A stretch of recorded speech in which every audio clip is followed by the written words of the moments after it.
we are only 73 people who are followers of the show. I told you Okay. it's something very simple. So thank you, Julia, to through this program of Europe Talks today to agree to come also to our network of YouTube on the Rillettes Joyeuses. So me, I will start with me, Julia. I learned this program through, we have a national TV in France called France 24, which is the Mhm. international TV speaking different languages, like the BBC for the British.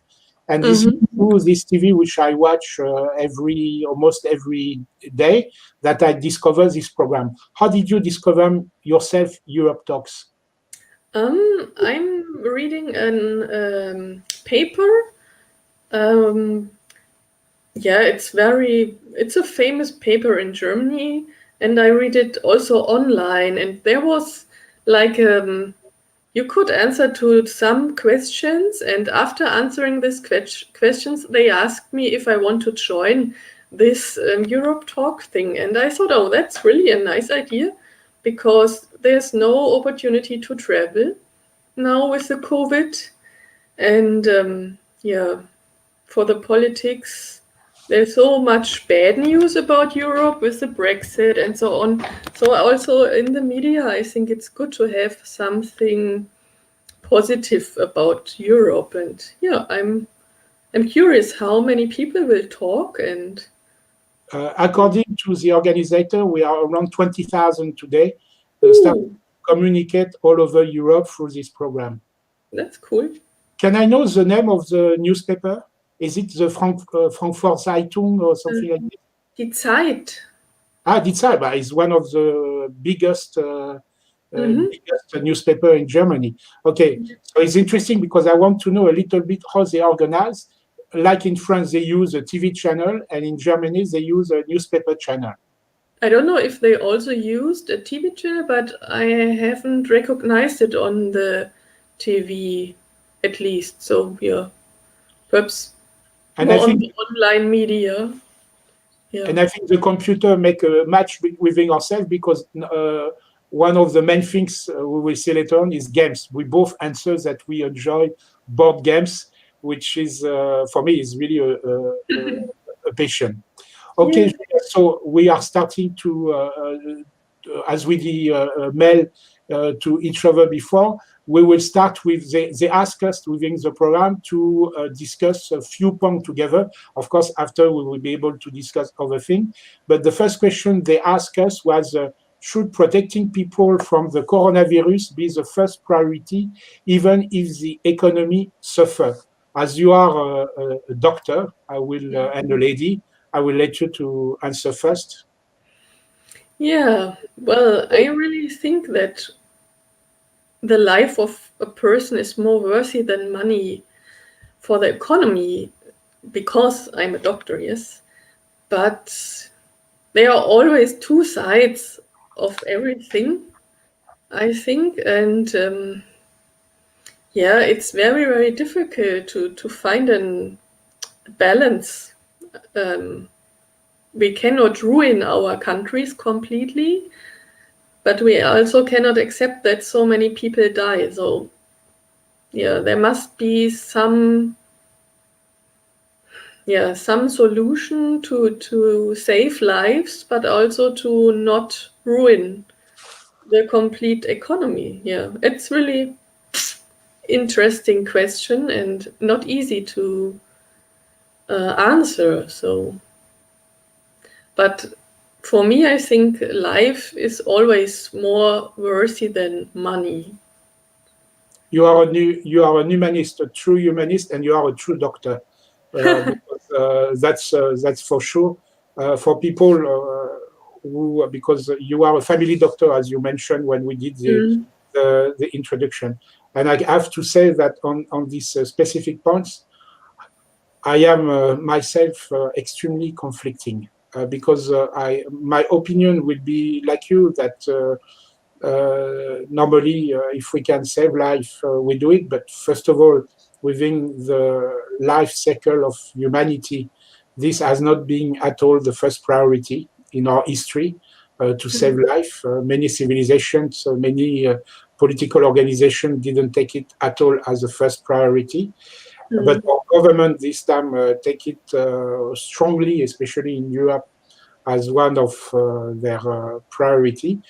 But when I listen my kids, who, for example, 16 years old twins, who are fed up, like, for example, ask me if for the end of the year they want to go to a friend place to party, to live a bit, not to always be in an environment friendly and everything. So my feelings are divided within what a good dad and a bad dad. The good dad say, of course, my kids, yes, go ahead. You have to live. You are young. You're only 16, of course, and normally the virus may not attack you and all this. And the bad dad will say, look, your grandmother is coming to visit us once a week. She's 82 years old. Your dad has already some lung trouble and all this, and it's a very complicated situation. And also, it's complicated in terms of economy. There is for example, our industry of restaurants and places where to go for lunch or dinner in France will be at least 30% to 50% of the place where to have lunch or dinner in France will not reappear after the end of the second confinement. So I see even your prime minister. She did everything. I think she did a good job to keep everything under control. And like all government, they try different ways and everything. To this specific question, I have a lot of debate in my own mind, because a lot of people will die also of suicide, depression, losing their job, not able to pay anymore the rent or the loan for their house. So there will be also many tragedy will come from the economic point of view. So it's very, very tough to give an answer to a disease at the end of the day, which is like a bad cold. The death rate of the disease is, in France at least, is like a cold. It's like every year we have 40,000 to 50,000 who die of a cold. But so far, the COVID has killed in France 40,000 people. Yeah, well, I see it here in the home for the elderly people. That's really, I don't know that from the former winters. Like when you have the influenza season, they always die like 1 or 2 in those elderly homes. But now we had like a case, they were dying 20 from 80 in this home. So I think you cannot really compare it to a cold. Perhaps the whole number of the deaths, but in the elderly group, they die more from it. It's at least what I'm having the experience. But for example, like, is it already 4 years ago we had a really, really bad influenza season, where also a lot of people died and they didn't do anything at all. So that's what some people also argue on. Yeah, but you never know how it, like in the US, they have 300,000, right? Yes. And this is not, I think you cannot compare this number to a normal cold.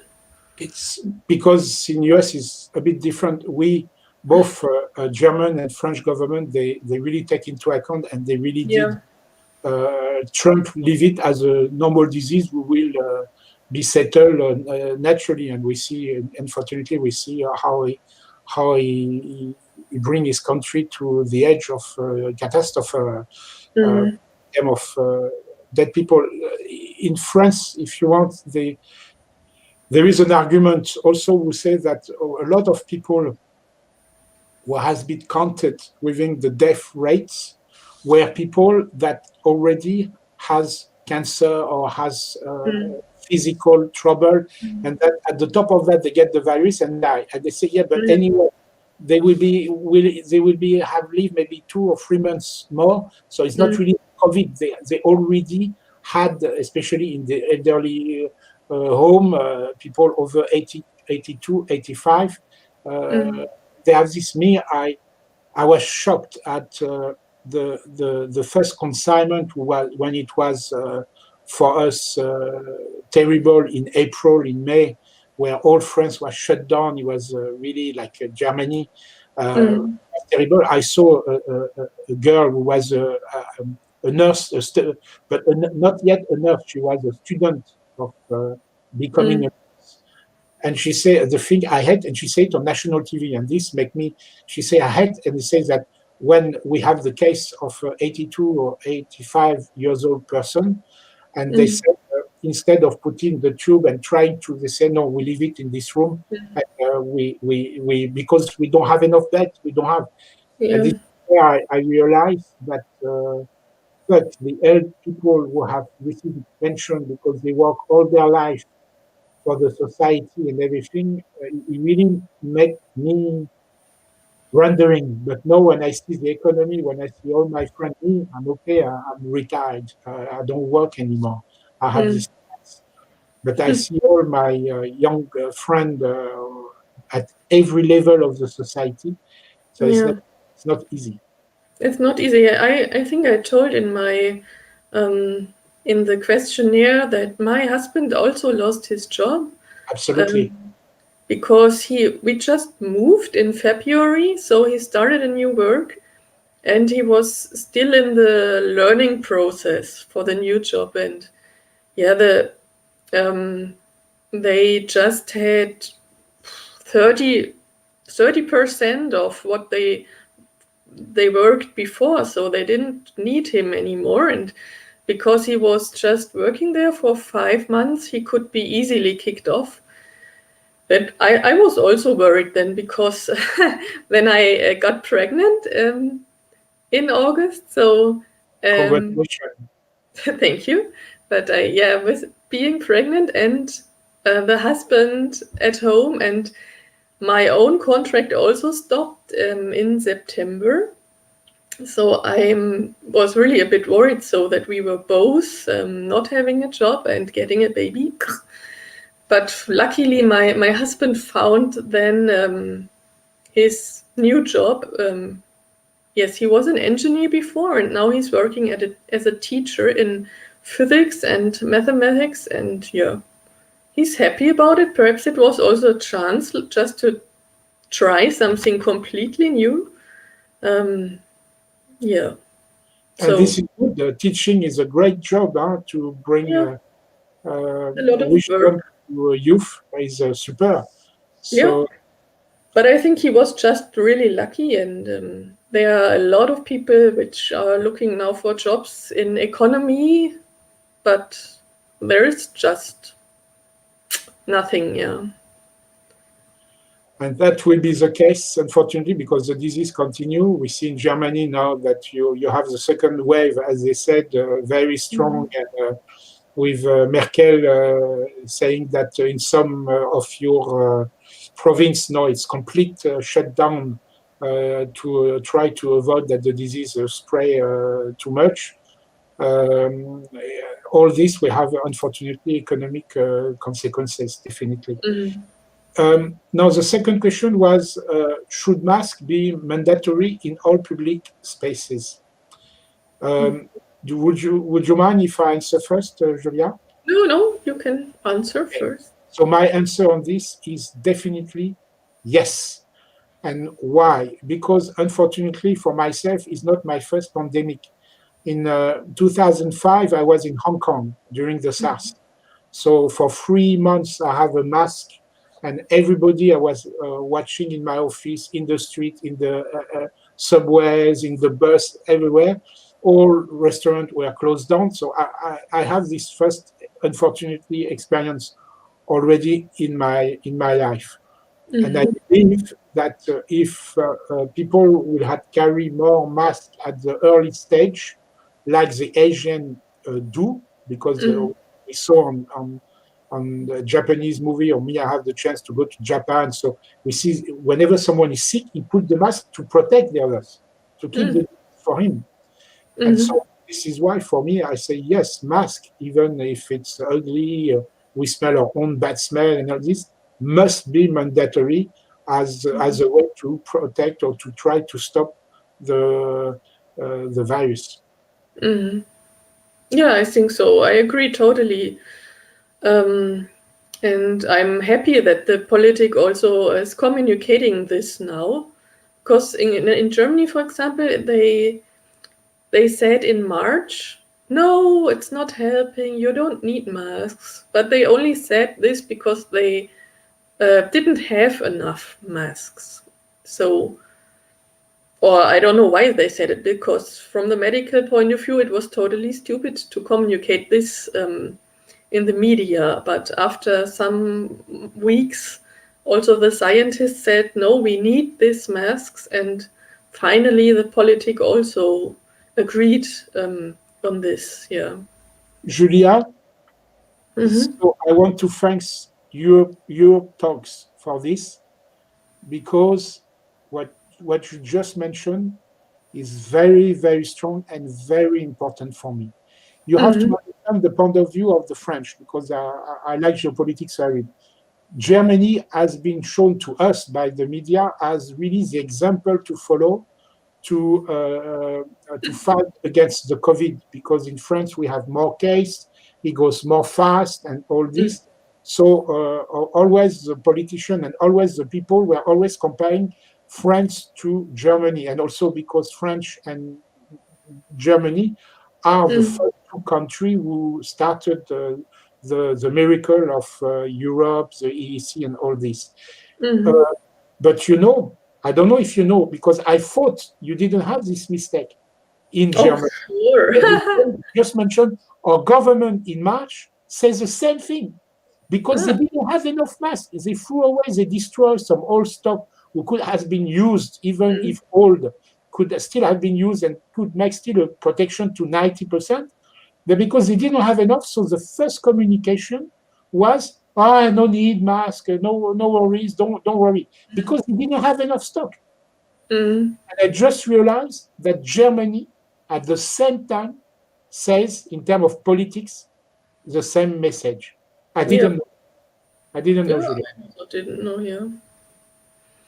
Yeah, what I think it's difficult in Germany that we have this decentralization, like this 16 countries under Angela Merkel. And you have Monsieur Macron, and when he's saying something, the whole country has to do this, right? Yes. What he's saying, yes. Yes. And that's also the problem why we have these numbers now, because they just discuss, and the 16 people from the land, they cannot, or they can, but it's difficult to find a red line where what everybody wants to do, because like in the north of Germany, there are not so many sick people, but in the south and the west, there are much more sick people. And well, I'm living in the north of Bavaria, and our president of Bavaria, he's a bit more strict. But when he is deciding something, for example, for the school or for the restaurant, he's getting, the others say, oh, why are you doing your own trip? We want to do all the same, and so on. But it's, I don't know if it's an advantage or a disadvantage in times like this to have. Very good questions, and highly difficult to answer, because as I mentioned, for example, in the news that are like France 24, which is a channel who bring me to Europe Talks, we really look at Germany as a good example, saying that it's because you are decentralized. You are not like France, like he came with Napoleon, a very centralized country. You have more independence, therefore locally you can do more action which are linked more to the local reality. The people in my country, for example, express their point of view saying that why do we have to close restaurants, school, and all this in a place of France when there is no virus? This is ridiculous. We should do it where there is hot things. But because we are a centralized country, when school close, that is from north to south, east to west, there is all the school will close. So I think this can be a long and interesting debate on is it which system is the best. Honestly, today I don't know. I cannot give you a proper answer. I think both have weak and strong points. Yeah. But I'm really happy that we have a strong lockdown now too. So perhaps we can see our parents on Christmas without having too many worries that we would infect them. So yeah, finally they made a decision for all over Germany now. And also, it's good to see his parents, Julia. It's tough not to be able to. The first confinement, I was going to see my mom, but from far away with my bus to bring food and all this. But now, with the second confinement, we didn't care. We see. I let my mother to come to see our grandsons once a week. It's we have also to put a balance between keeping a normal life and security and all this. The third question was: should the school always remain open go through the pandemic? So should I answer first, or do you want to answer first? Up to you. Go ahead. No, definitely not. I think, well, they are kids. And from my experience and what my husband is telling me from school and also some friends, they use the masks during the lessons, and after they go out of school and they are on the school bus, and on the way to the school bus they put it off and they just stick together like normal. And they are kids, they cannot be aware of this pandemic all the time. I think otherwise they also would be psychologically damaged somehow. But they also meet old people, and perhaps their mom is working in a home for elderly people also. So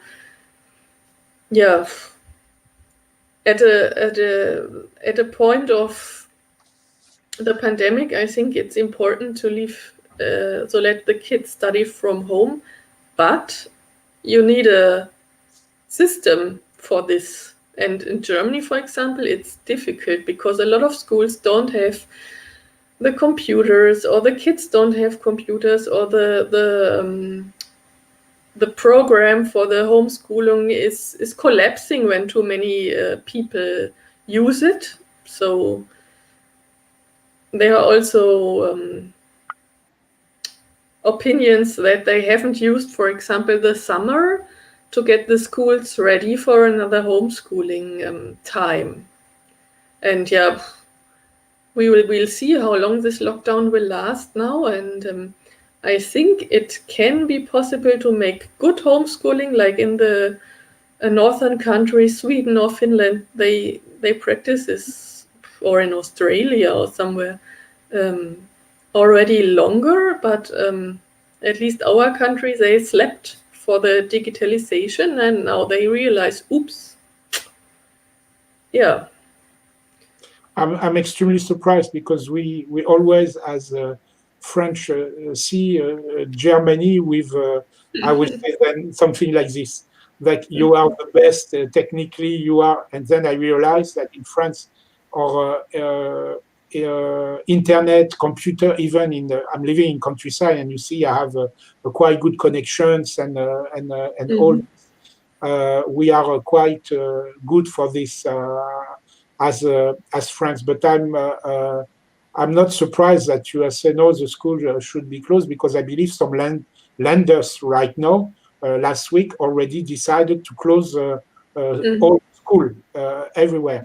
But one thing really make me shocking, because my experience of Germany is personal. Is whenever you cross a street in France, we are a bit anarchist. You have been in car, so Yeah, yeah. we look at right, left, we cross the street, there is no car. I remember the first time I did this, I think it was in Hamburg 20 years ago. I see, okay, is nobody, I cross, and then immediately the old man stopped me and start to speak to me in German, saying that, and so I keep this image of you being very following precisely the rules, and I think you are a bit known culturally as a very straight-minded in terms of obedience to the law, confront to the Latin country who sometimes are a bit more romantic, confront to the law. When you told me that the kids don't carry their mask in the bus, this is a nightmare. This Mm. is this is a nightmare, because they carry the virus, they spread it to everywhere. But my kids have the same thing. They say, Dad, okay, we keep the mask during the class, but when we go for lunch, because there is a canteen, when we Mm. go for lunch, even they try to spread, to say, okay, there will be 3 times. We try to divide, or one of the school, or one of my kids, they rent some extra tent in order that the kids go out to have more space in order to avoid all this. And they told me that during the lunch, or okay, Mm. but we have a tendency to forget how many times me, after 6 months under confinement one, on confinement two, I'm going in the street and I see, oh shit, my mask, and I go back in my door and I put my mask. So even for me, if I have these forgotten, I can understand the kids. So my answer to this question, the school should be closed, is I'm not as straight as you say. Yes, they must. If we have, we must, because Mm. I see the damage that Mm. it happens to one of my kids. I listen my kids talking to me like the lost generations. They call themselves, they are 16, huh? They call Mm. themselves the lost generations. So because they are smart, and they know the business, the economy in the next 5 years, 8 years will be extremely drastic, will be very difficult. So Mm. even study and do, when they will go to the market, they will be with a complication. And the government has decided for one of the school of matrix, because they are in separate school. One is doing science, and the other one is Mm. doing technology and design. So the different school. Mm. Um, Mm. told me that starting after Christmas holiday, they will do something. They don't know exactly how, but they will be 50-50. They will Mm. go maybe twice a week to school, and Mm. then 3 days of the week they will stay home and he will be on computer. I think this is somewhere, somehow, maybe the solution is trying Yeah. to not to be completely Mm. cutted, because Mm. for the kids is a nightmare. Mm. They they I One of my kids, I have a very strong communication with him, was I could see, I could hear, I could feel a bit depressed. And Mm. I put positive energy, but going to school, seeing your friend, seeing the Mm. teacher, not only on the media, Mm. somehow, I think Julia is a must. So I will say, okay, don't close completely. Find a way, like like in business, they France, they say you must work at home. They call it télétravail. I don't know how to say in English. Working home. But once a week, going to your real working space to discuss with the colleague, with your boss, still keeping a sense of the reality. And psychologically, I think it's going to be very tough. Very. In Germany, they like try to how does it? They try to make like groups from the cities, how many cases they have, and if it's more than 200 cases, they made the complete homeschooling. And from 100 to 200, they made the system what you just mentioned with the changing. Like 3 days at school, 2 days at home. And that's not the worst thing, I think, to combine different systems and to just connect it to the incidence of the corona cases in the city. So like what you mentioned before, if there's no cases at all, the kids could go to school, of course. But if there's a city with 300 per 100,000 inhabitants, it would be better for them to stay a little bit at home until the numbers decrease.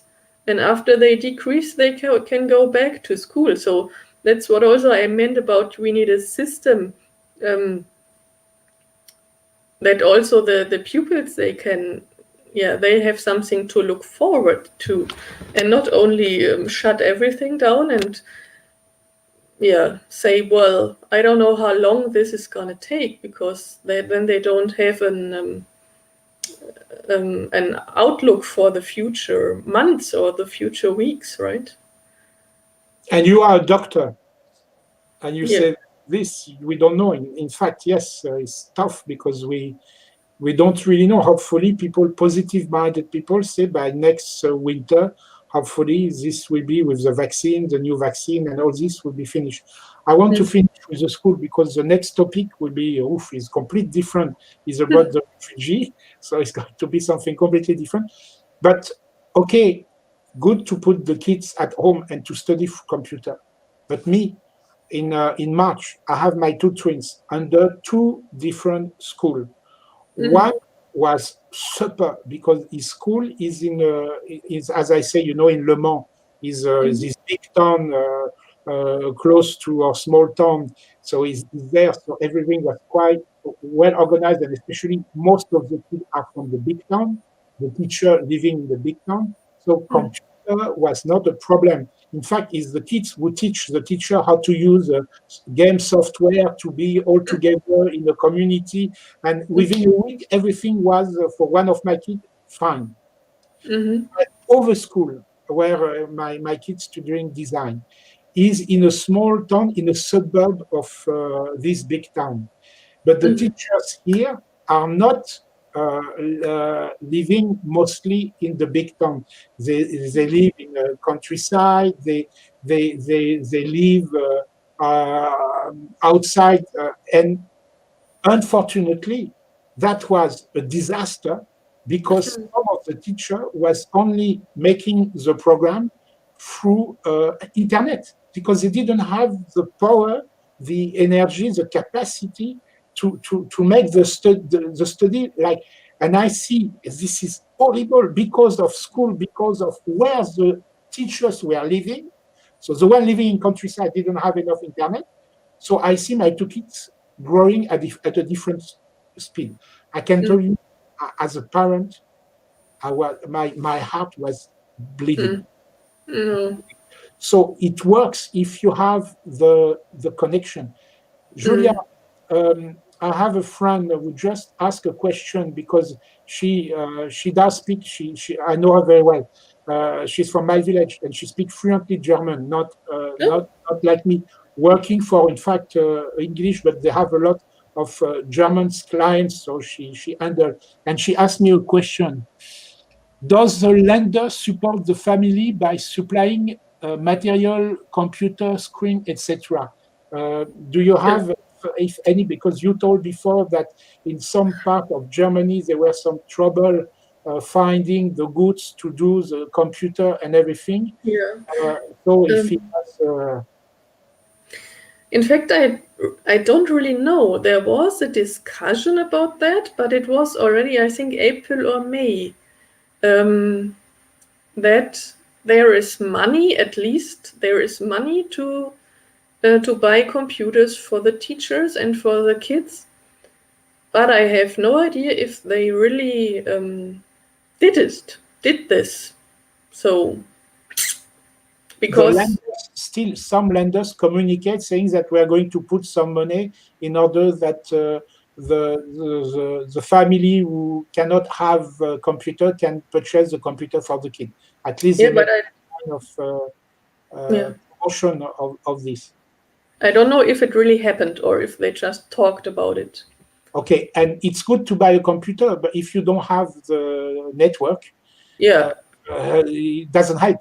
yeah. What And this is where really, Julia, there is a difference between France and Germany, is that in France, in fact, our internet network is pretty strong because we have an old president in the 76 who did what we call the fiber plan. He was Mr. Giscard d'Estaing, who was his friend was Helmut Kohl, I think, as far as I Hmm.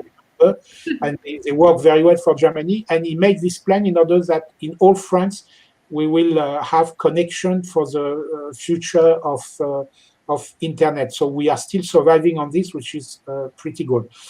I Mm. would suggest that we go to our next question, who will be wow. We jump from A to Z. So now they say, should all European countries have to accept refugees? Hmm. It's your turn. You're smart, Julia. You're devil advocate. You leave it to me first. It's tough. Hmm. What I know, so I will also be tricky, a bit like you. Um, what I know is that confront to France, Angela Merkel did amazing humanitarian work. You have accepted more than over 1 million of refugees within the last 3 years in your country. So really, Germany has bring lots of has tried to help a lot on the refugee matters confront to France. I'm not trying to defend France, but uh, as you know, Julia, in France, we have a problem with our immigration, our Muslim radical immigration. When they come to our country, our government, our politician didn't try to provide a good way of life to these people who are mostly workers trying to help the base of our industry at that time. And so we are now at the third generation living in a difficult environment where at the end they don't care anymore about the country where they live because they say you never really try to help us, but we spend thousands of money doing things, but we fail at the end of the day because a part of the descendants of our immigrants now move to a radical posture of Islam and willing to destroy the fundamental of our republics. So a lot of debates is inside our society saying that, okay, now we stop immigration. We try to work on the immigration we have already accepted for the 40 years, and we try to make really a strong point that these citizens, because they have total right to be French, they are born in France, they work, they study, they work in France, so we can't do anything. They belong to our country, but we need to make their way of life, to give them some hope, saying that by working hard in their life, they may achieve a better environment for their future generation. This was normally this what make a society happy and willing to work hard. If you know that by working hard on the next generation, there will be more and more and more. Unfortunately, for this immigrant who came in the 60s and 70s, even after the Algeria war that France has with Algeria, we have many archies where the Algerians who fight on the side of the French against the liberator of Algeria, they came to France. We treat these people like shit. We park them in place with no water, no electricity. So we really did huge political mistakes, huge. And this is why I can understand that a part of a society, Muslim society, has very strong feelings of being badly treated by the French France.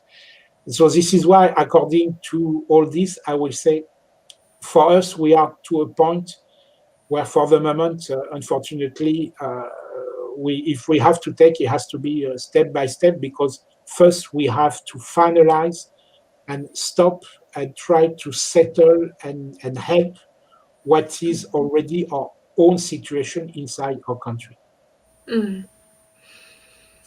Yeah, it's a really difficult question. Perhaps it also means a little bit the problem with Poland and Hungary and those countries which refuse to take any refugees at the moment. But on the other hand, only because Angela Merkel decided to let them in, the other countries don't have to follow her. So every country has to decide by itself if it's willing and if it's having the possibilities to take these people, and you cannot put pressure on the countries. I think that will only make more problems if they are not willing to integrate those people in their society. You cannot force them to take those refugees. I think there must be a open society, and even in Germany we have also, of course, problems with the AfD. That's a party of right people, so nationalists, and we didn't have them before this. But yeah, perhaps it's a price we have to pay.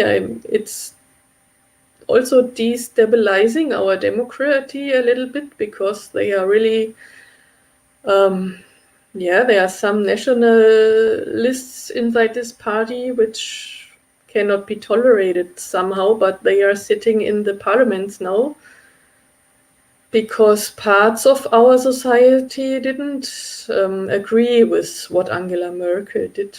Yeah.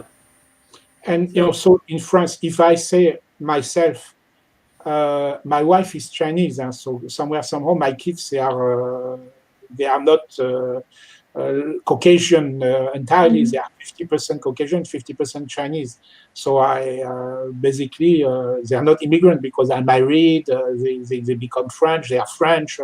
There's no problem. But me, who scare me the most is if our government continue to do this. We have a family called Le Pen, I think in France, and there may be a chance one day that they come to power, and they are in fact extremely nationalistic, and this is something that personally myself I wish not to see. I as a Republican I really hope I'm not going to see this. This is why I say we have to stop, because so many French now are fed up.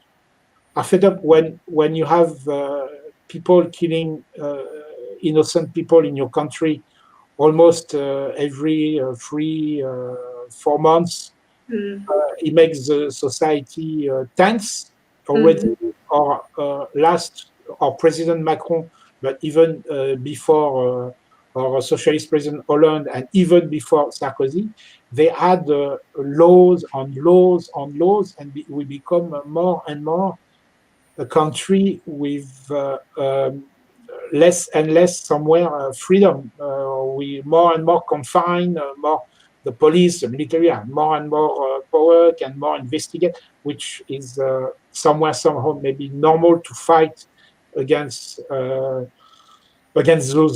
attacks. But I saw it also as a loss of fundamental freedom. So I say that if we have this even stronger nationalists coming to power in my country, it's a nightmare. I don't want to.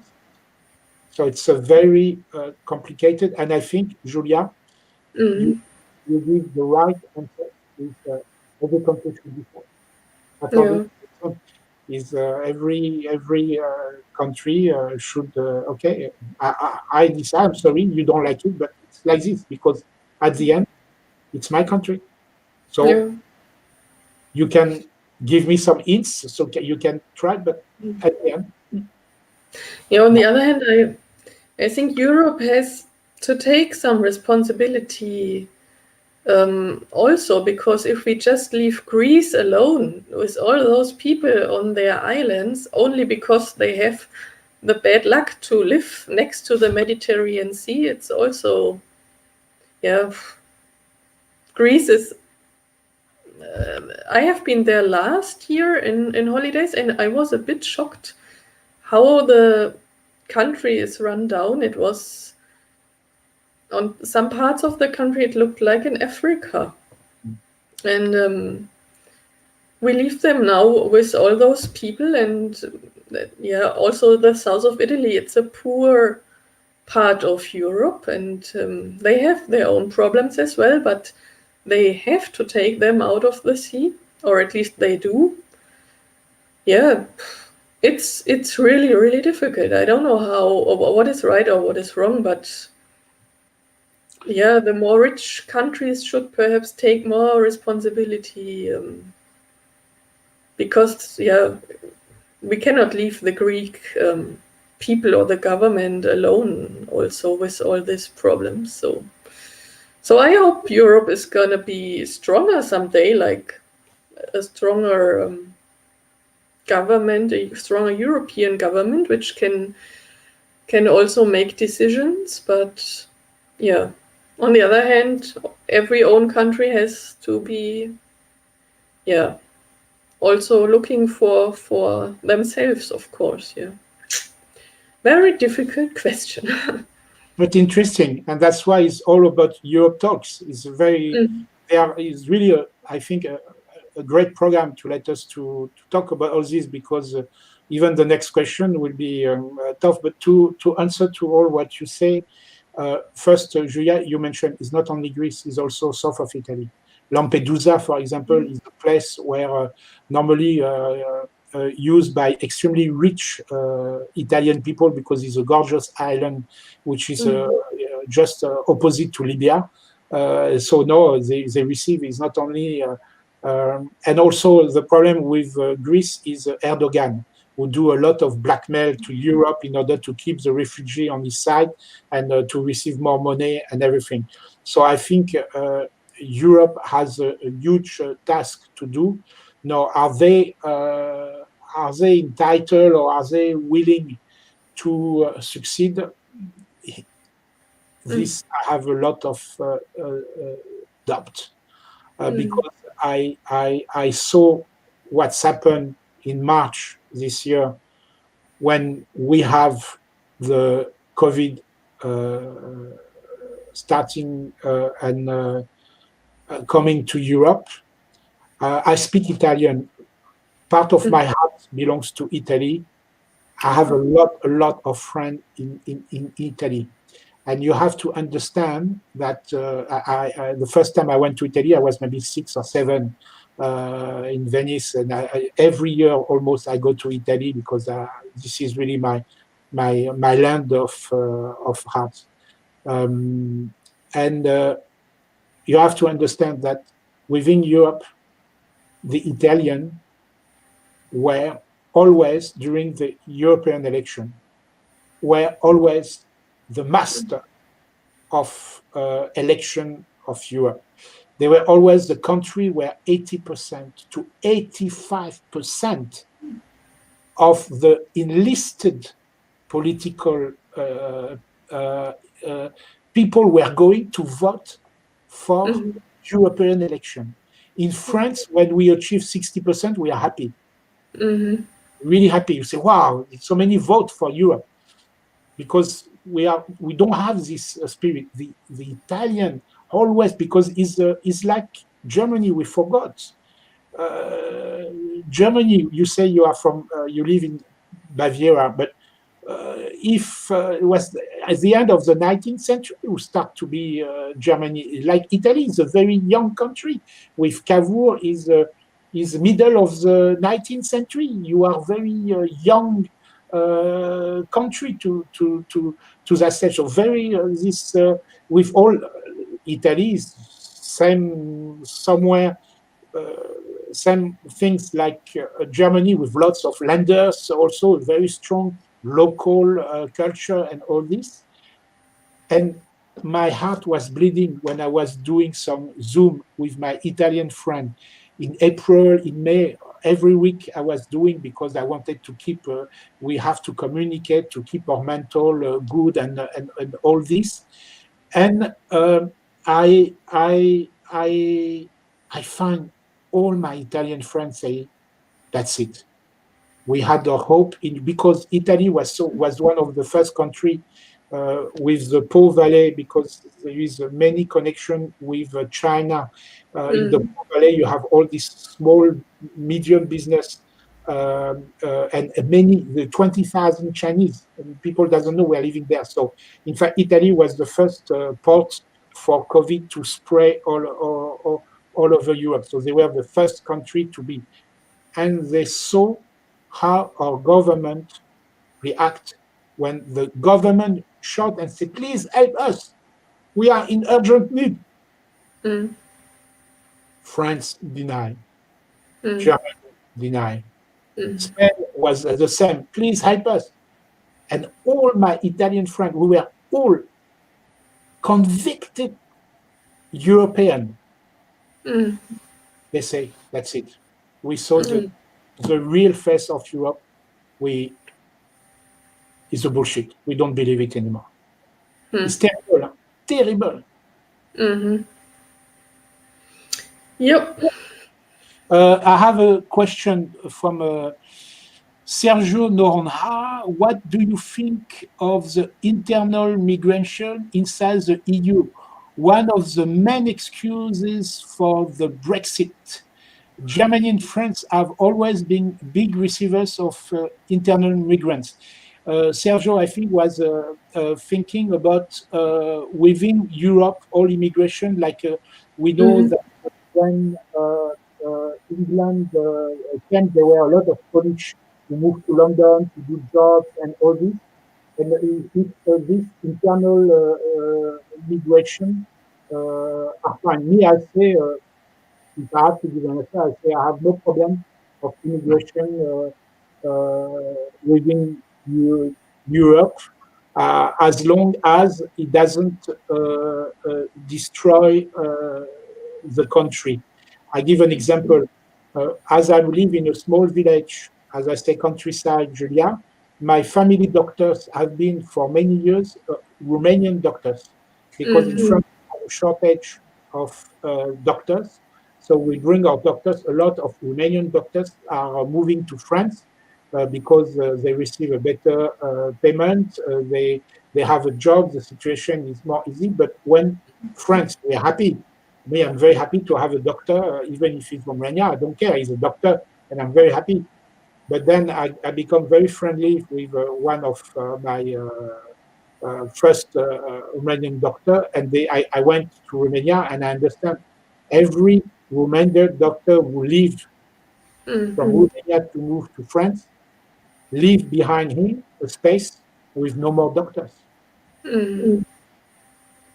So, okay, for immigration within one country to others, but as you mentioned, Julia, before, as long as it's not only the poor to the richest, because at the end, it will be the richest who will always win. We have the best situation and things. So, now also here, Europe should maybe make a control or try to stop the shortage of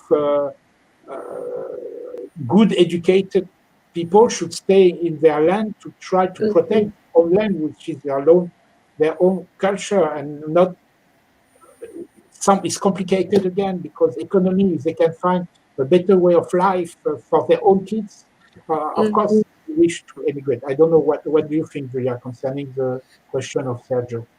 Yeah, I think the same what you said, because in Germany it's the same. The German doctors, they immigrate to Switzerland or to Sweden or to Denmark because they are paid better there.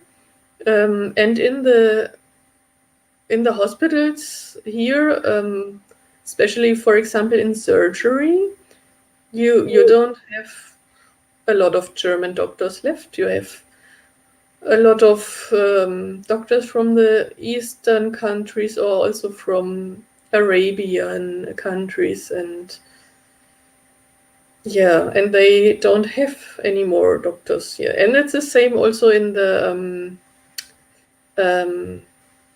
how is it called? The caretaking of old people.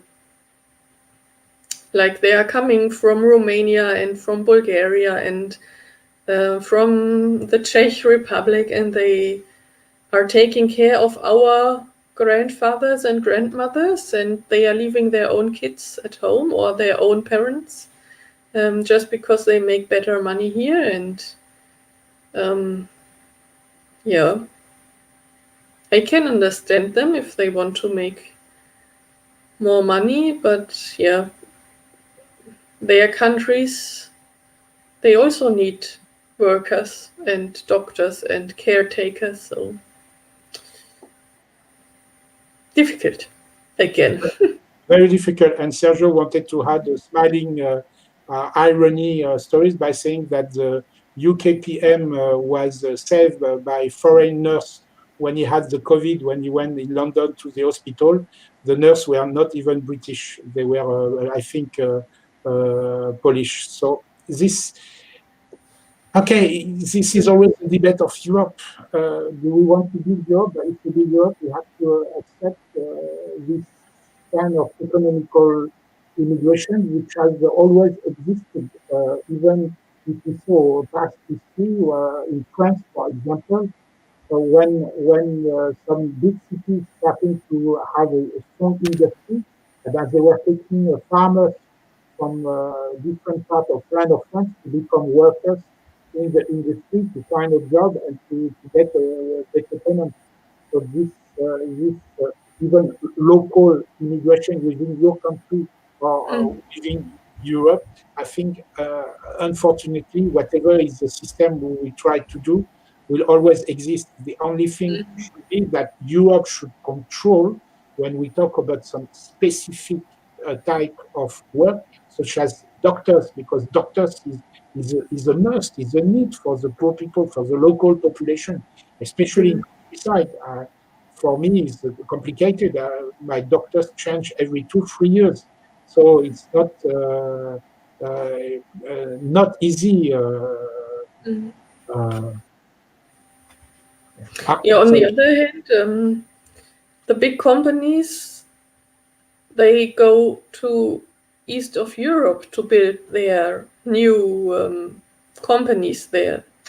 It's also so for example, Eastern Germany, they really have also a problem with workless people because there's just no industry anymore, because they better go then to Czech Republic or to Poland because it's cheaper there for them to hire workers.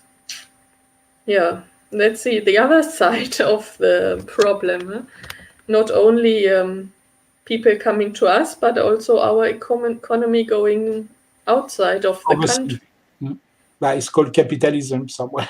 Yeah. Okay, are we going to the next question, which is also quite tough? I was very surprised they asked us to discuss about this topic because on this I have a very strong point of view, so we will see. So now they said to us, we have to ask, is Russia a threat to Europe? So do you want to answer then first? When you Julia, have you are really tricky. You let me to do the thing first. Okay, I will answer. Because my wife who is behind she told me, no, you should not, lady first. But Marie is Julia who asked me first to answer, not me who want always to answer. I will be pleased to let her to answer first, but she asked me, so okay. I think Europe did a huge mistake 15 years ago, allowing Russia to get close to the Chinese. Now we talk about a very geopolitical point of view. Yes, for me, Russia belongs to Europe. Is a continuation on the east of what was our history of Europe. Okay, they have been for a long time under a special ideology called the communism, with a special way of handling the life of their people. Definitely, but I think in terms of history, I just see the life of Catherine. In the court of Catherine, at that time, they were speaking French with Voltaire. So definitely, Russia is also an extension, a natural extension of Europe. But because of historically the communist part of Russia, Europe has always, we have the Cold War. The Americans help us financially to rebuild our economy, but this has a cost. It was not only financial, but we also have a cost of a political cost and ideological cost.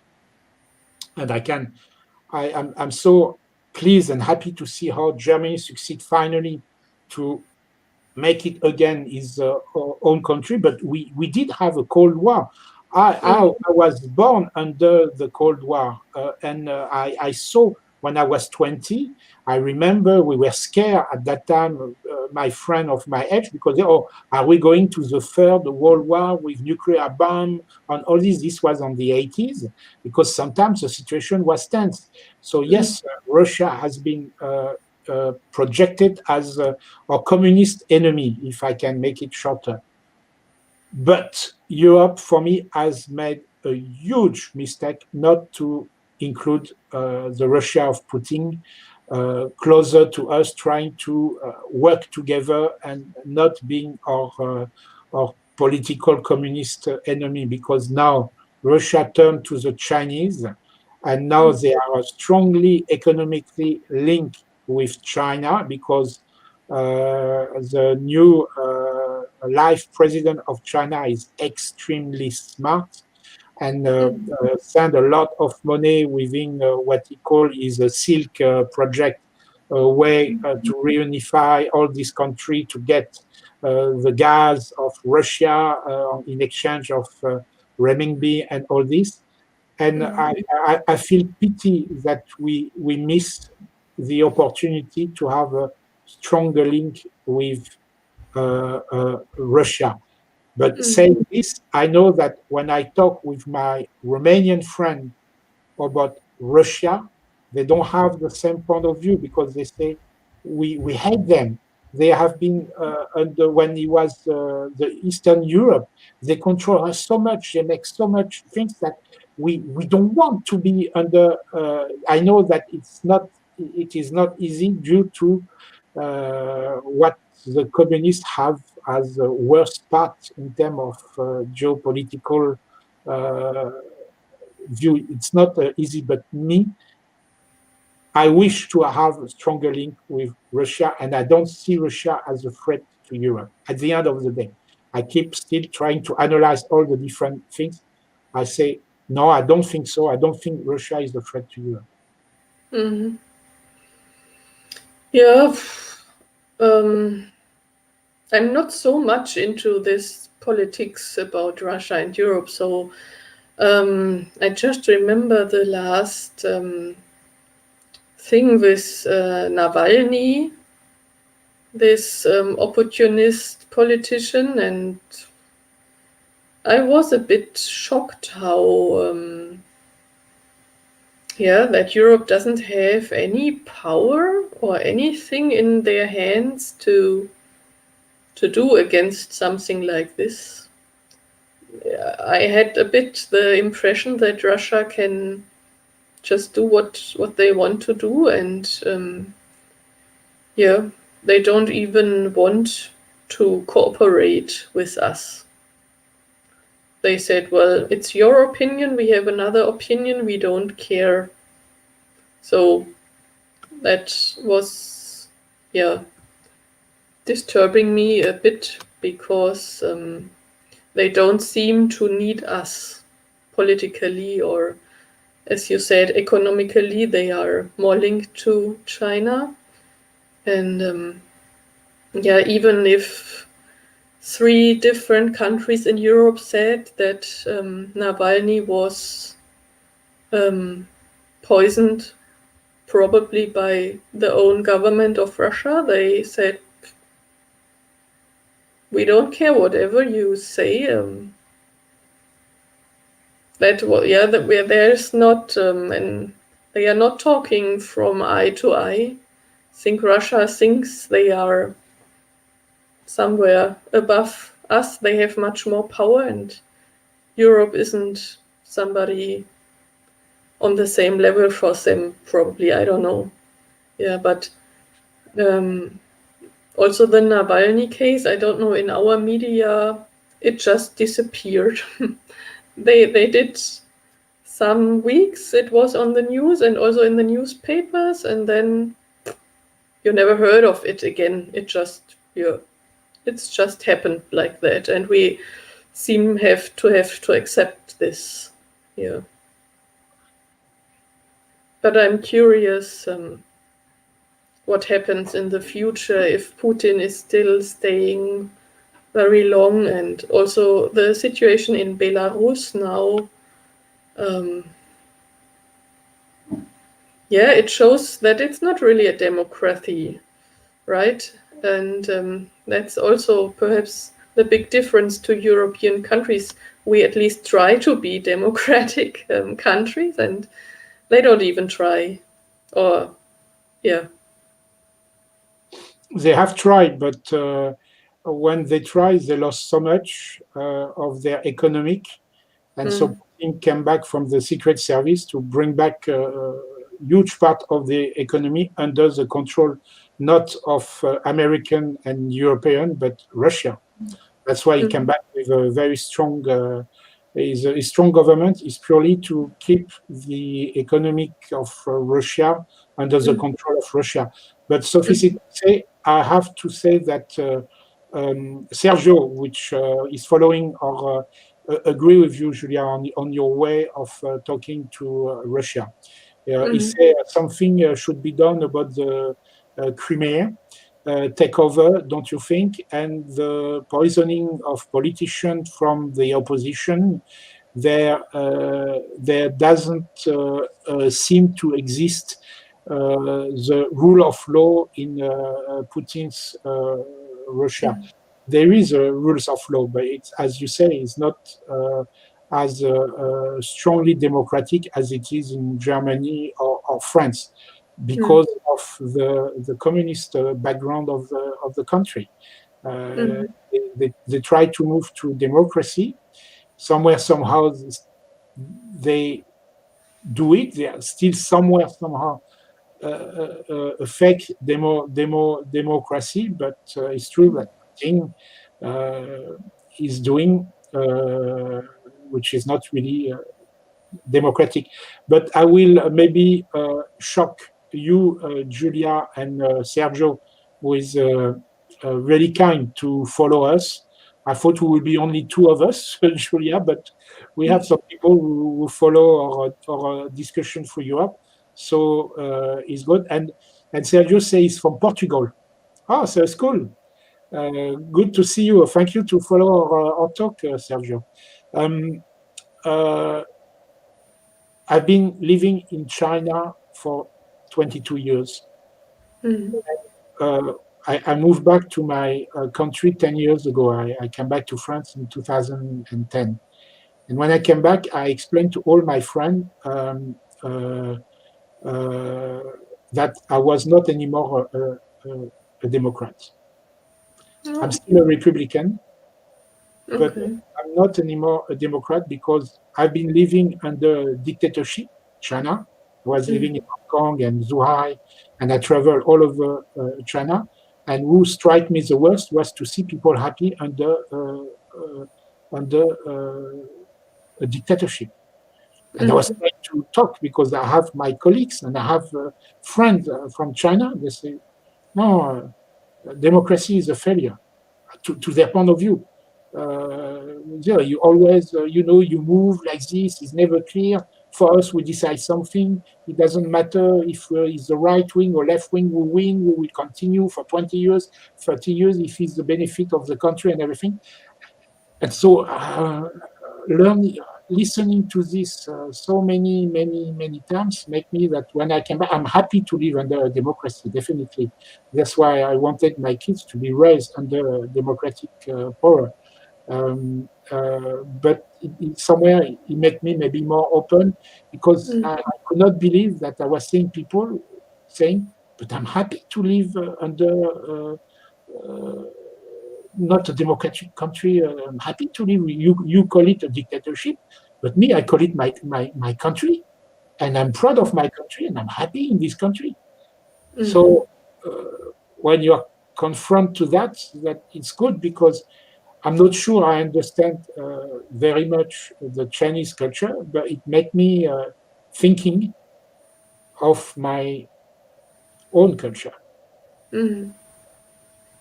Not easy. And I believe Putin is not a Democrat, that's for sure. He used the system in order to keep the control, but he keeps this control for what? Is it for him or is for the benefit of his country? We have to see what is the background of the guy. He came from the KGB. He always has been under a communist environment where you have a country with very strong. And he takes the power when he sees that a lot of Russian assets were going to Americans or Europeans. So he tried to fight economically for the benefit, of course, for him, but not only, also for Russia. So maybe I'm a dreamer, maybe I'm naive, or maybe it's the fact that living in China make me, my mind now is when you see me, you see a white guy, but I with inside not communist idea, absolutely not. But the fact that I was exposed and I lived 22 years with these people, who explain me, but it was good for us. It's Deng Xiaoping who led us to open and all this. Okay, in communist, they were a bad thing, but look, Deng Xiaoping, this is the best of communism. Make you thinking a lot. Really thinking a lot. I don't pretend, Julia, or to our friend from Portugal, that I am right. I don't pretend that, but it's just that due to my personal life, my mind is has changed. Yeah. Well, I think it depends also always on the history of the country, right?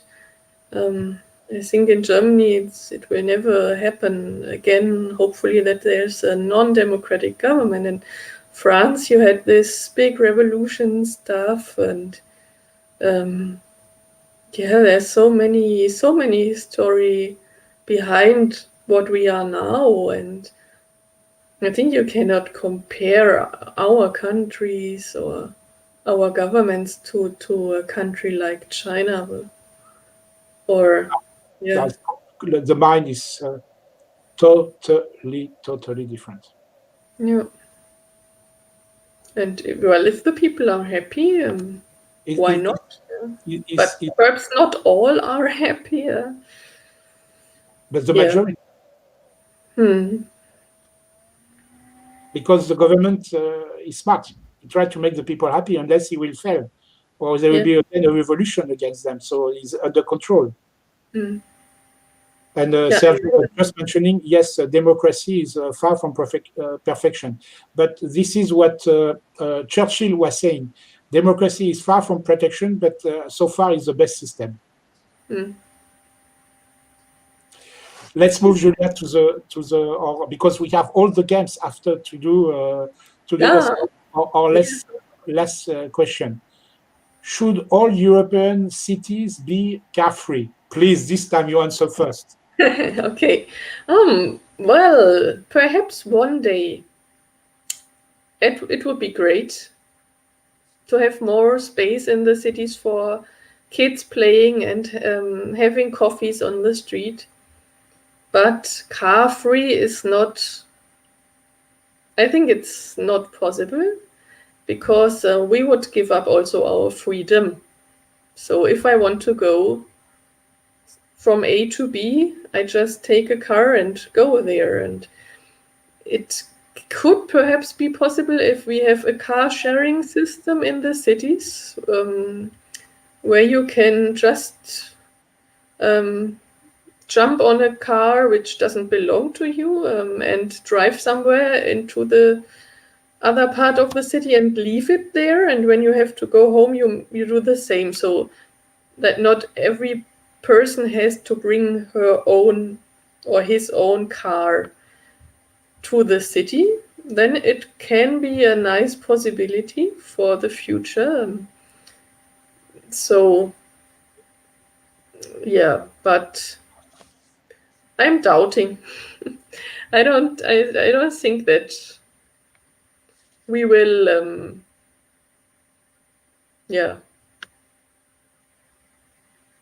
they will do changes like this, because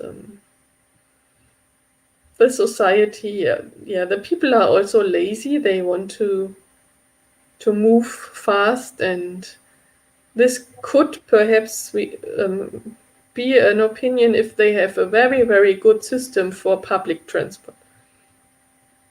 But I would appreciate if there would be more space in the city center, of course, and perhaps if all the cars would be electric, or anything else. So the air would be more clean, and it would be less loud in the cities. Yeah. I like your way, Julia, of being a bit materialistic, but it's, for me, not a bad word. Is a very positive word. As we say in France, I will say it in French, si tu comprends, les pieds dans la gadoue. Les pieds dans la gadoue. Tu comprends? Your feet on the ground. Yeah. You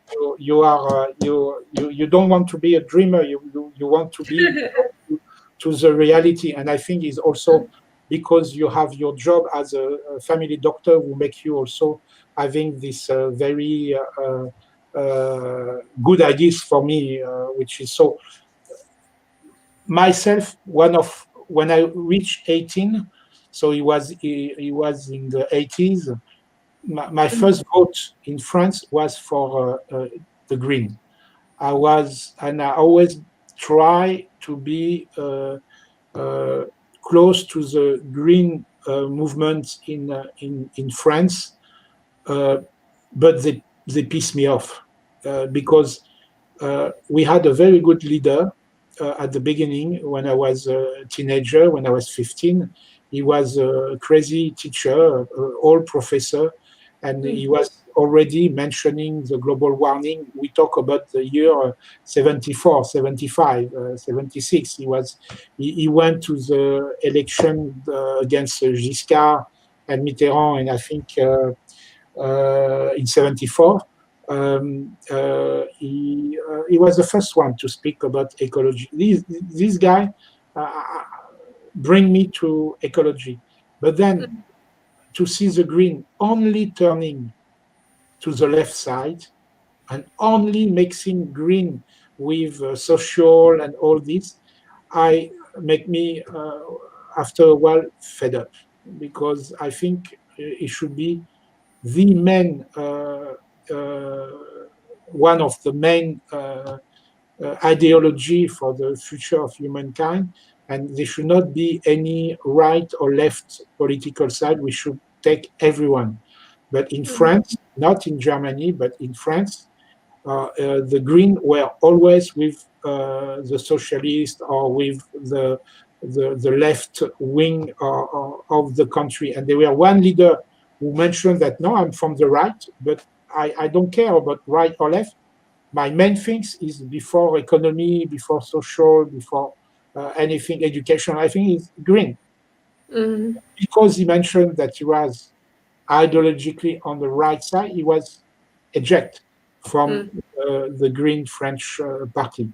And that day was for me the end. I say, if you have this, if you become too ideologist in order to not accept everyone from different point of view, you will never succeed.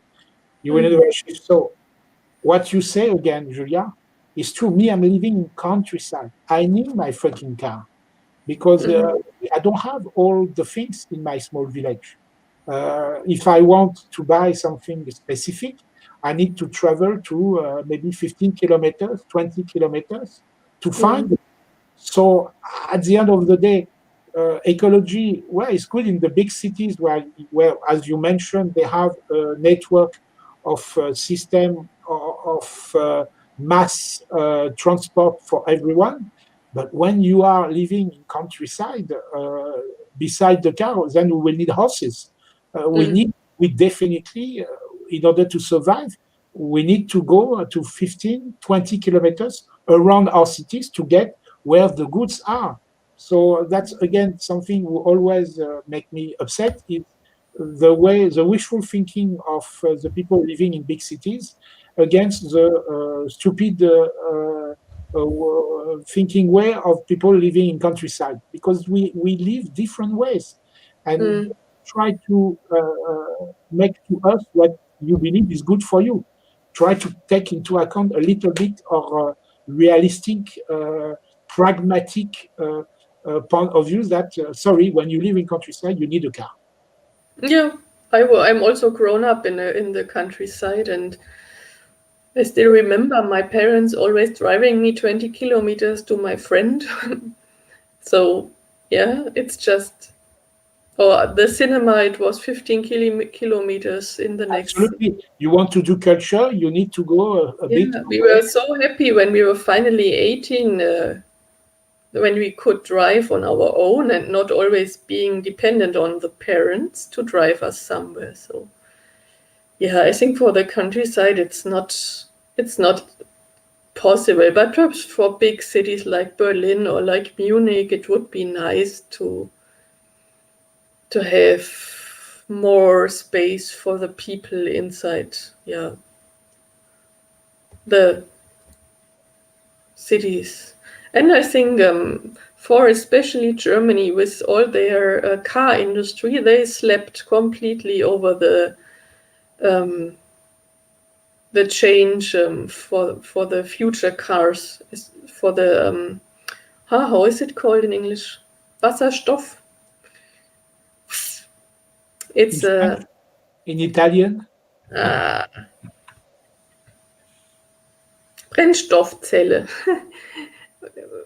You only need water for it, and it makes energy from water hybrid. Not the electric battery car. The other thing. I think Toyota is into it. I don't know, how is it called in English? No, it's not. It's a biomass, biocarburant. He works with beetroot juice or sugar cane is a kind of alcohol that come from the it's what Brazil is doing. Nobody talks about it, but it's Yeah. what all the cars in Brazil are on this system. But Ah, nobody talks about it because all the petrol small states who earn so much money with the petrol don't want that we develop this system.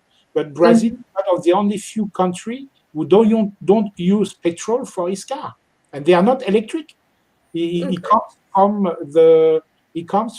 the I think it's the sugar cane or manioc, one of Ah, the local things they use. They make it. They call it. It's not a petrol. It's a kind of alcohol that they use in their car system. By the okay. way, Julia, Sergio agree also with us in terms of for the green thing. Thank you, Julio. He's following all our discussion. Yeah, it's biomass, I think, Julia, what you are talking about. Ah, Julia, I yeah. don't know if you have following a little bit of this because we had some quite nice. I forgot the name, but there is a movie done in USA concerning the new energy, and I was so sad and so disappointed to see that, for example, when we talk about electric car, okay, but how are we going to produce the electricity? Yeah. Needs to be green if it should make any sense, right? What is behind bioethanol? You say, yeah, right, Sergio. He says bioethanol looks Ah, like water, but needed to do it, make it even more damage to the environment. Don't know if it's true. Yeah, he says that on the process to do the bioethanol, we may pollute yeah. even worse. Frankly speaking, Sergio, if this was the case, I think Brazil will not have make it their land petrol. I Mm, think all the things is the marketing of the big petroleum company who are so mad that one country escaped from their control in terms of energy because they mm, find a way to produce their own petrol for their own country. But mm, only few people, we don't talk about it because it's already a very greeny and very ecological country. Besides the fact that they destroyed the forest of Amazonia and that they have elected a crazy guy at the top of the country. But they have, mm, at least in terms of energy, they are one of the cleanest country in Earth. The paradox about green, and we will finish on this, Julia, is for mm. me, uh, when the green came to power in Germany, they stopped nuclear. And now I think it was such huge mistake, big Mm. mistake because we can fight, we can say everything we want about nuclear is dangerous, it pollutes, but at the end, less than the mines, less than the fossil energies that you are now using again a lot in Germany. And do you know why the Green could pass and that Merkel agree to pass the law on to stop all nuclear plant in Germany? Uh, well, I think Angela Merkel did this, right? Not the Greens. But They why she succeed to make it? stole a bit the idea of the Greens to get the votes from the more green I, people. Well, that's absolutely. what some people say. She's like doing what, yeah, only to get more power or to get more people electing her because she's acting like a green. But yeah, But the plan succeed to stop nuclear because one thing is between the couple, the German, French, European couple, we are very strong link. We always, even if we have tension and all this, we is because of two of our ex-presidents that Europe was created, and behind this is do you know that a lot of your electricity is purchased in France from our nuclear plant? oh, This is no, something that nobody knows, but France provides a lot of not free, huh? Germany pay, but that's why Germany and even Italy also benefit the same thing. We provide quite a huge amount of electricity from our nuclear plant. Hmm. So that's why it was okay. But this is also, you can understand why Germany could not ever, sometimes when the French are extremely upsetting, because we can be, that's definitely for sure, why German government never cut the bridge with the French is because if we shut down our electricity, you will have maybe one third of the industry of Germany not able to work. Oh, interesting. Very interesting. Yes. It's a geopolitical fact that not so many people know about. Is that Okay. we believe that Germany is a big master and French has to obey on most of the occasion, and especially in terms of economy, it is right.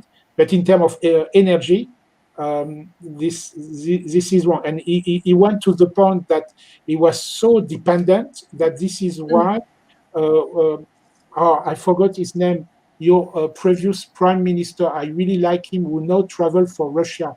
Now he's working for the gas of, Schröder. huh? Schröder, Gerhard Schroeder. Schröder. Me, I completely in love with Schroeder because he was not a politician. He knew that by doing the taxation, the reform he has to do for the benefit of Germany, he will not be re-elected, and he didn't care. He said, "Okay, I go for it. I'm not going to be re-elected. Doesn't matter. This is why fundamentally I believe is good for Germany." I understand that people may say, well, no, he cut down, he destroyed, we have lower things. But at the end of the day, I see in terms of economy, he revenge and he give better, at the end, economy to Germany. But to finish on the energy point of view, Mm. Schroeder went to Russia to gas, to bring gas to Germany. But do you know why? To make the control with France in terms of energy more balanced. So this Mm. guy to the end was super. The Germans belong too much on the French nuclear energy. It was too Mm. dangerous. We shut down and say, you don't want to listen to us. Bam! We shut down. No more industry. Mhm. Nobody ever talk about it, but it was the fact. And that this is explain why Schroeder went and bring the gas and make that, like Eastern Germany has a lot of the energy coming from the Russian gas. Because in terms Mm. of geopolitics, in order to save Germany for being more independent, it was Mm. good to have not only the French being the supplier of energy, but to have also the Russian. All Mm. this is funny, geopolitics, I love it. And but nobody talk about it. No, that's really news. And Sergio was saying something, and he's right, because I know that he was saying that yes, Brazil succeed on ethanol, but unfortunately, because the population is growing and there is more and more energy, the farmers are cutting Amazonia also in order to plant more, in order to make more ethanol. So a part of having this energy not on petrol but on ethanol, so ethanol is manioc is coming from the cereals, is the alcohol of cereals. It's true Mhm. that it's cutting the also the forest. But again, Sergio, I will say I don't think it's only the farmer for this specific issue who are destroying Amazonia.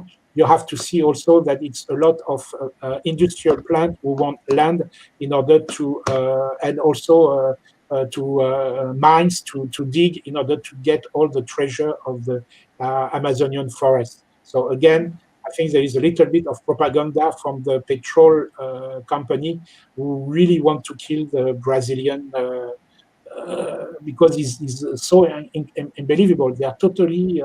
They don't need Kuwait, Saudi Arabia, Kuwait, enfin, all the petroleum countries. They don't need at all their dependence. So they are really, in terms of energy, they are their master, which is very very interesting. Mm. Wind, Sergio say wind and sea wave energy are the future. Yeah. I hope. I'm not And convinced. what I meant before, it's called the fuel cell. It's you take the energy out of hydrogen. You know this technology? Yes. So you need water, but you also need to put electric energy in it, and then you get this hydrogen out of it. I think the problem is the electricity you need to produce the hydrogen.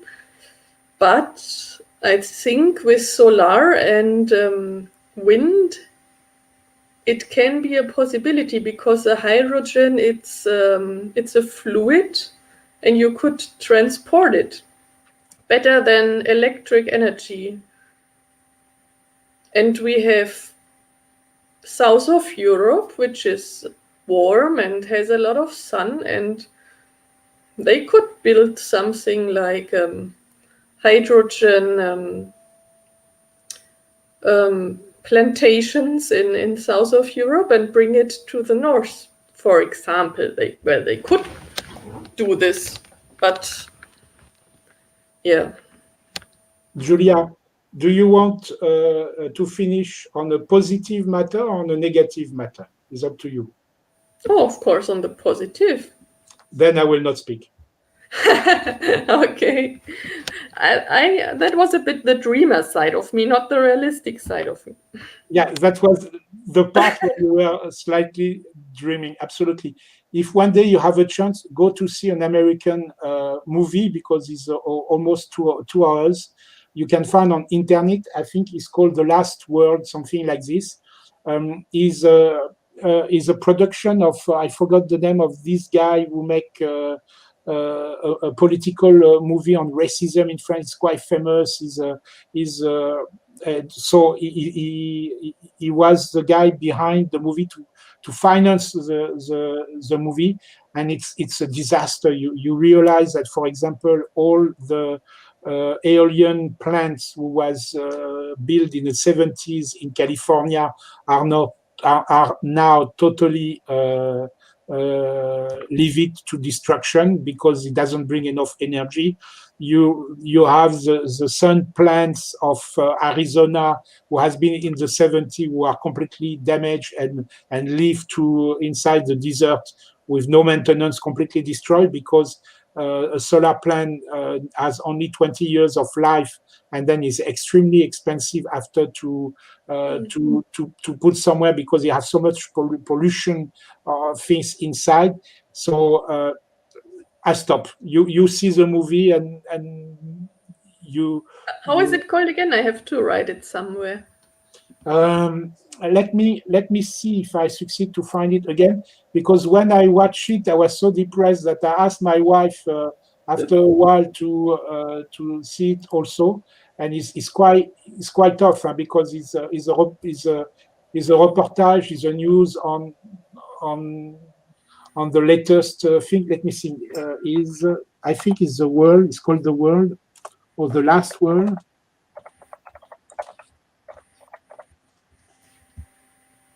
Let me see if I find it. I will find it to you later, and I will send it to your email, Julia, because I watched it 3 weeks ago, and it was tough. So I think we made all their questions. No, I will put some light because my room is becoming darker and darker. And now, Julia, so Sergio, who has been following us all the way, thank you to Sergio. Let's go to the game. Yay. Huh? Okay. Something more positive. Exactly. Okay. So I'm a gamer myself, Julia. I need to play game at least 1 to 2 hours a day. So if you like board game, there is an interesting site which I will suggest because I play also with friends, and you have a lot of board game who has been computerized, and it's free. The only thing that you cannot do is they do not let you to play the new game, but there is so many old games who are very good, and try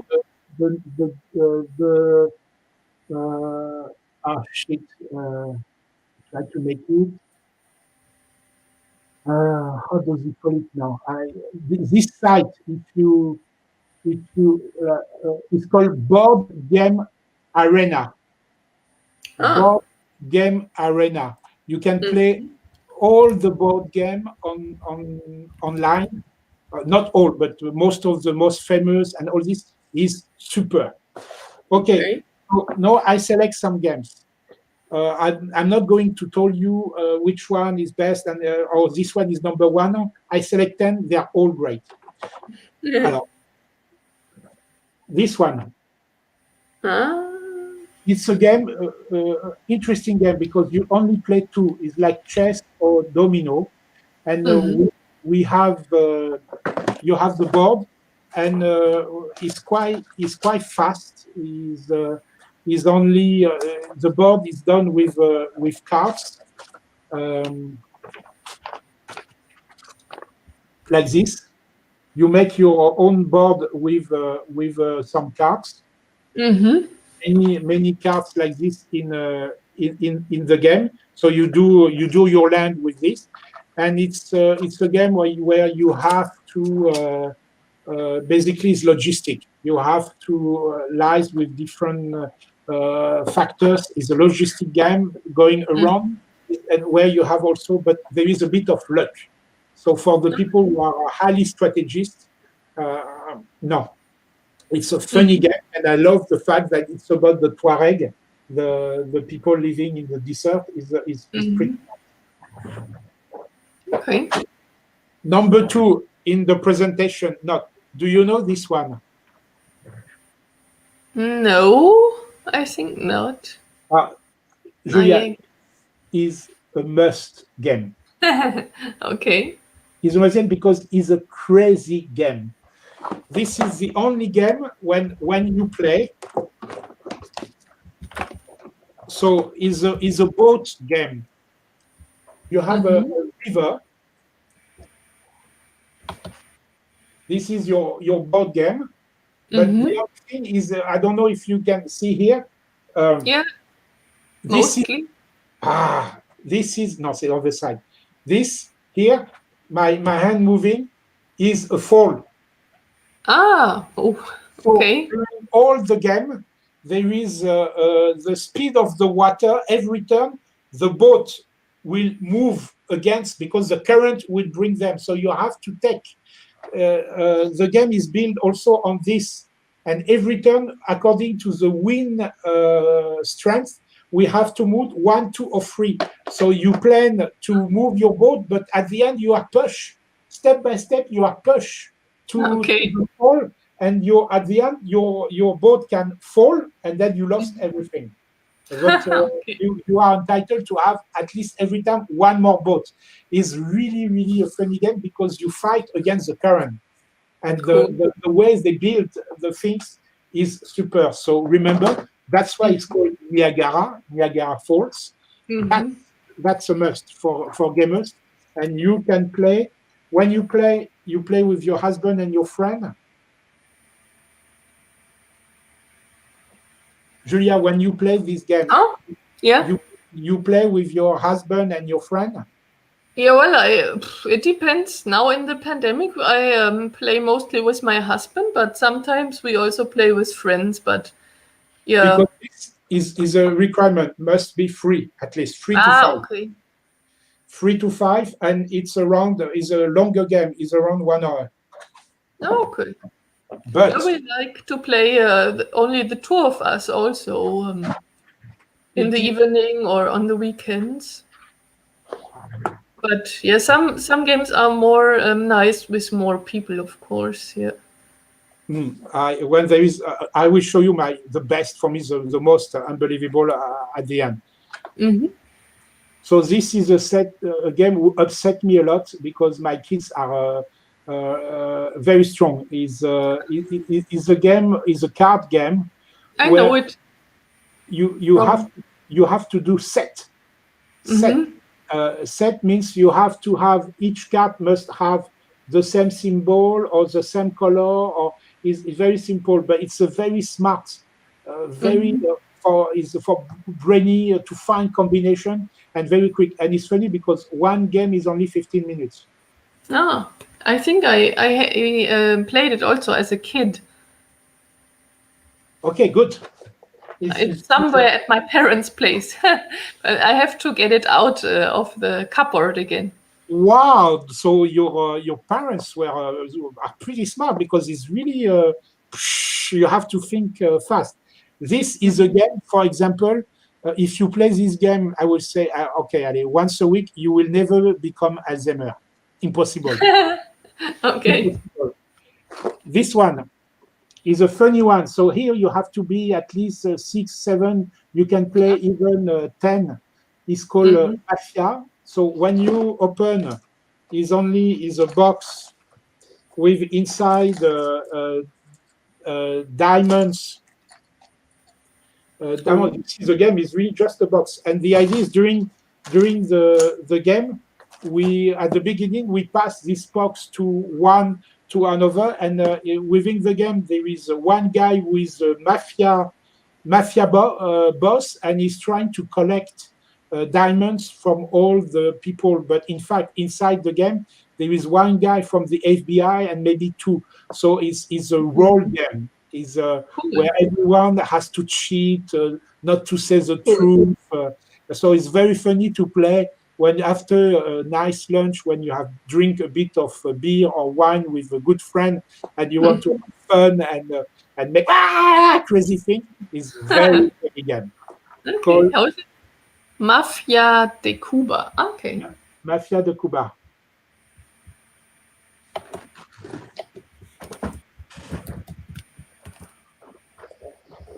This is one of my favorites. Okay. So many new games. I also don't know it. The Expedition. It sounds like something strategy, right? Yes. Quite. I must say, not so much luck.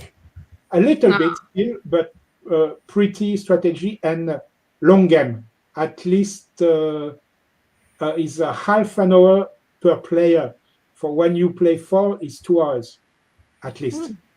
Okay. But it's a very, very good game. The game is like this. You have a river, and you have a boat, and you have to move inside the river and land. It's an expedition in USA.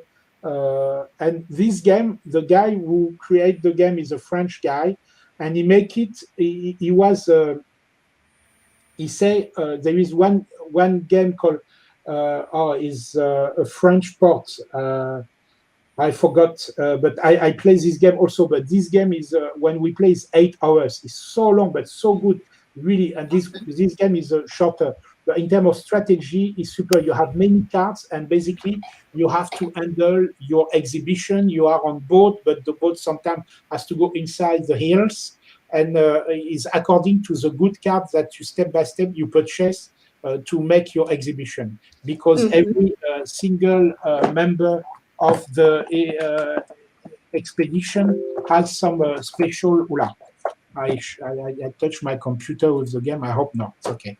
So this is your boat, for example. Every player has this card, which is your boat, who allowed you to transport commodities, but also Indians who will help you to do things.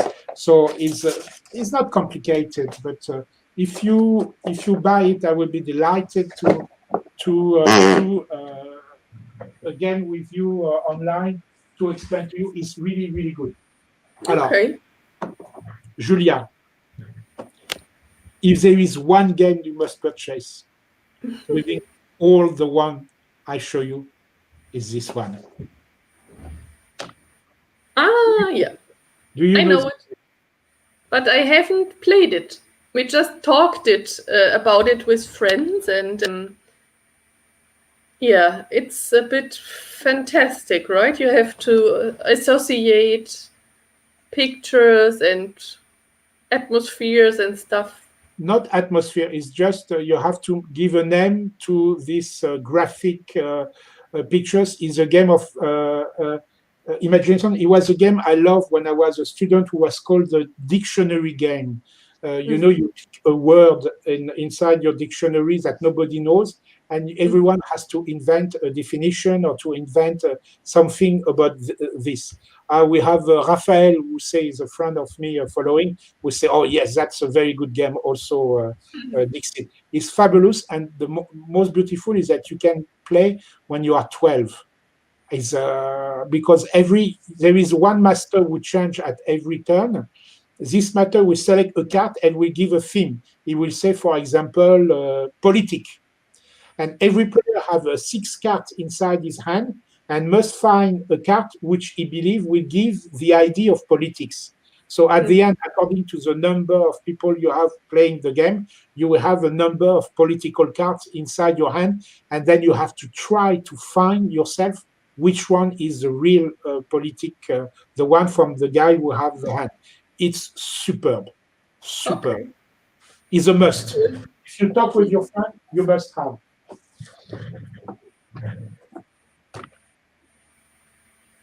Uh-huh. This is No.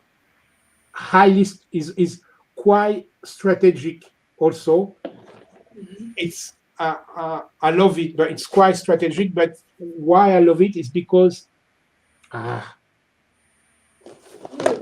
is the world of the hands. We manage hands tribes, and this is a lot of logistic and a lot of things to do, and it's nice. But this is really for gamers who want to spend 2 hours to 3 hours to play a game, and with not complicated rules, but you need at least 1 hour to quite understand all the rules and all this. But it's beautiful. It's really Okay. Anyway, any games you see from this brand here is Istari. This brand, they are strategic game and they are gorgeous game. Okay. Them always. Okay, another game I like is this one. We are in Greece, and we have to go to the temple. And when we go to the temple, we have to provide gifts to the gods. And so there is a lot of enchères. How do you call enchères? I forget in English. How do you say enchères? Shit. Hold on. Enchères. Bid. Yes, you have to do a lot of bidding.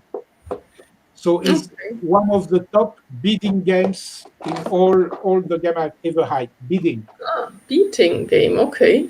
Bidding, and it's very strategic because you have to let the guy to, if you really want to purchase this, the turn before, you have to try to make the guy to spend a lot of money in order that when he comes to your time, they may not have so much money, so you can make the best bid in order to win the things. Is super.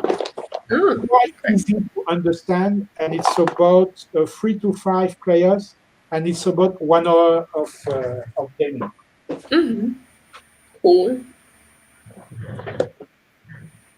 Well, this is again from Istari. You know, I told you this brand is very good. This is Amenities. This is a strategic game about the Garden of Babylon. Amenities was the queen who convinced the king of Babylon to build the Garden of Babylon. So again, we are on a strategic game with a board. And what is funny is that you have 3 places where the game here. Here you the garden. Here you cross with your animal. You go inside the desert to get herbs to bring to your garden. And here are the temples. So you have to go to the temples. We will provide you different temples, provide you different advantages. It's a very funny game.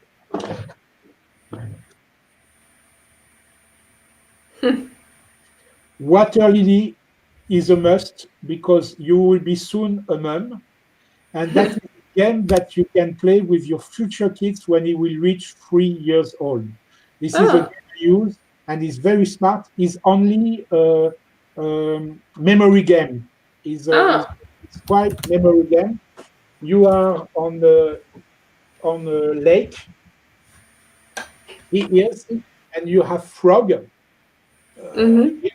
Who will always jump always on the same direction to holes, and they will disappear. And the first one who finish is 4 frogs to jump inside the lake. We stop the game, we open, and we see how many pants they have.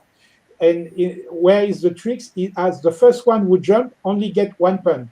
If there is a guy behind you, he will get 2 puns. So you have to build your game in order not to jump too fast and not too last, because if you too last, rules, you learn the rules in 5 minutes. Cool.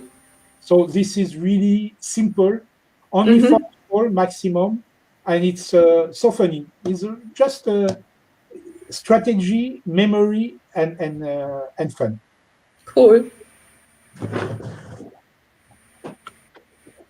About the last is already done is Dixit. You have it twice? No. No, because Dixit, I don't have one. I have 7 because as it is cards with pictures. So there is a lot of extension where you can buy more and more and more cards, which will bring you more and more. Because when you play a lot this game, at the end, the cards you may start to know how to. So they make a lot of extension in order to make it always more and more funny and interesting. Okay, cool. And you really have 500 games at home? Yes. Oh, so you have one room only full with games, or? This room is called the leisure room. We have a piano inside. This is where my wife play guitars. And so it's our board game musical room. Yes. Cool. Yeah, we had some where we moved in February. I told you at the beginning, and where we lived before, we had like a group of people where we met every week in a beer garden or so, and played board games, and that was also really nice because everybody did bring their different games we didn't know before, so we could try different games. And that's... And Julia, I will not interfere on your future education as a future mom, but our generation, or the generation of my kids, they are so much linked with internet, with the mobile, with all this. So I would highly suggest, and I think as a doctor you understand that they cannot have mobile before me. I succeed to keep my kids away until 14 to mobile. I don't have TV at home, and I use game as a matter, as a technique of speed learning, and also to make their brain, you have fun, and at the same time you have to think. It's like the chess. It's a gorgeous game, so simple. You learn quickly the rules, but then after brings so many opportunities. And we know that most of the kids who played chess when they were starting 3, 4, 5, they are better at mathematics. And basically, we know because the connection, the synapse. Do you understand the synapse in the nerve? The synaptic develop much faster in the kids' head when they are with reality, playing and making things. So that was part of my education. I coach my kids and I play a lot with my kids when they were young. And I believe it's quite good because I can see the result. I'm quite okay. I'm satisfied. And it helped the development of the brain. Yeah. It's also for adults. It's a good thing to interact and to think different ways and yeah, have fun with friends and And it's we reality. We have fun with friends, which is yeah. reality. So this is superb. This is perfect.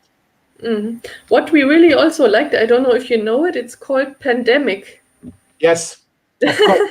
It's a bit funny. Yeah? We bought the Legacy edition in March, and the Legacy edition you have to play for 1 year. Every month has different rules, and the game is developing while you are playing it.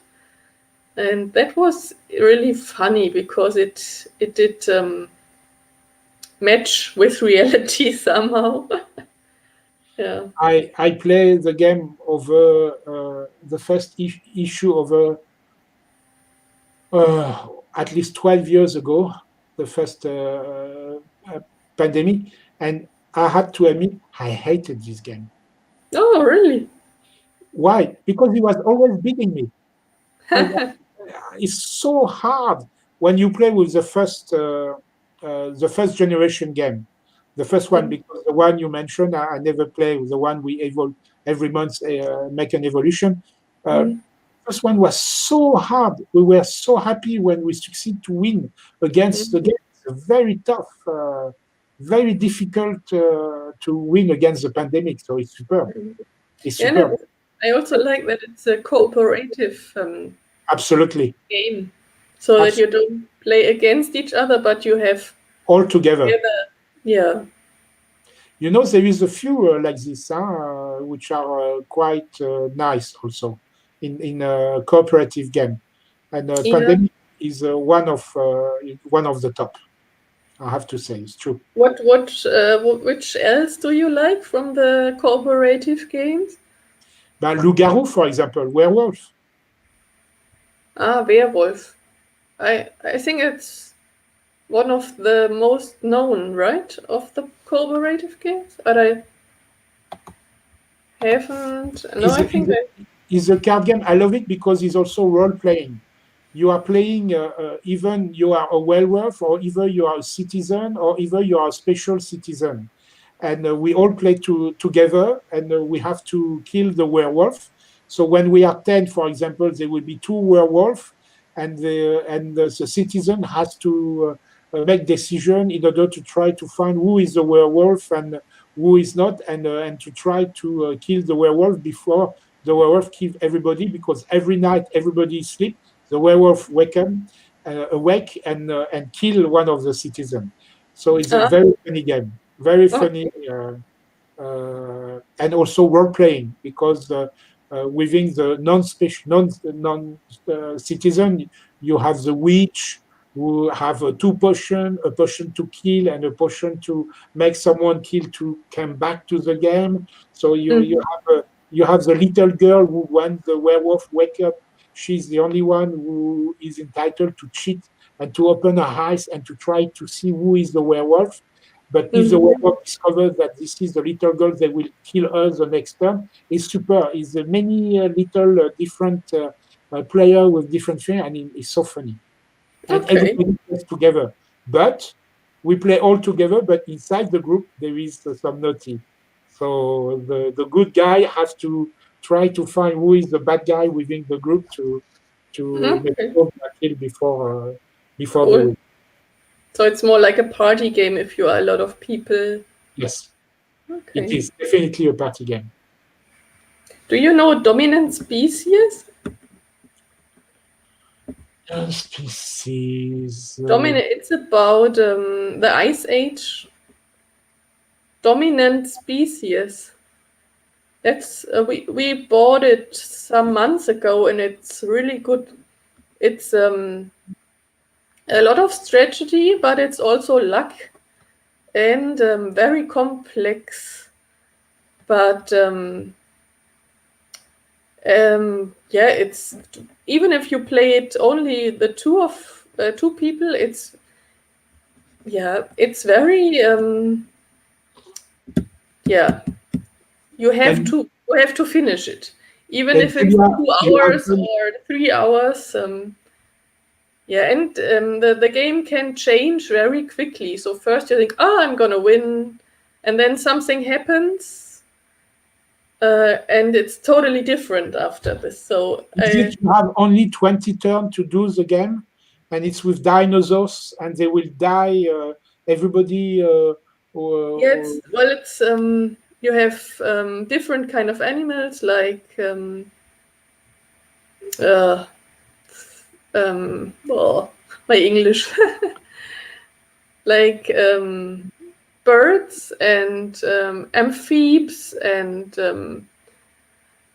monkeys, and they try to survive